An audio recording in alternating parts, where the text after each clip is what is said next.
talk about this idea of believing in the right to contradict yourself.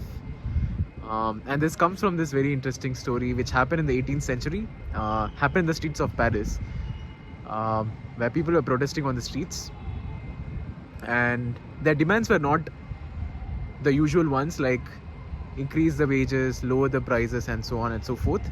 It was to do with something which is much different from what people usually protest to, and it had to deal with this whole notion that they wanted a right to contradict themselves.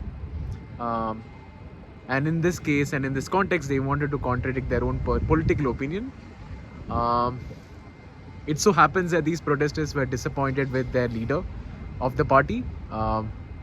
He was not what they thought he would be, um, and since there was this change of opinion amongst these party leader, I mean the ones who were supporting the party leader, they wanted to see if they could change their mind and um, change their allegiance to some other party. But then if they do that, they would be considered a turncoat or a flippant, which they don't want to be, right? Nobody wants to be have this baggage or this negative connotation that they would be called a turncoat. So they did this as a form of rebellion, with the fact that it's okay to change your opinion, and it's okay to even contradict yourself as a result of that.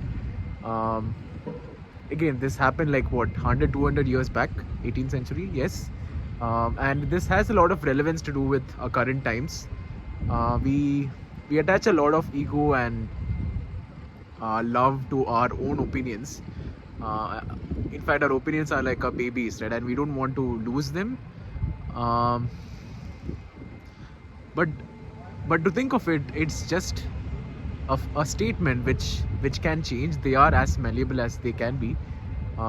What if there's something which you come to realize today or tomorrow which might change the statement? It could happen, right?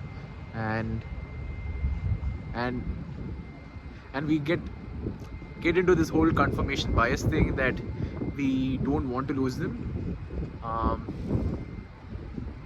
And I came across this one in this book called Anti-Fragile by Nazim Taleb, and it has resonated with me ever since, and I've been thinking about it a lot. We make decisions, right? And there is a lot of like, okay, this was the context, this was the reason why this happened, and so on and so forth, and then we take the decision. But then there's this new thing which comes up, and it just changes the whole dynamic and the equations, right?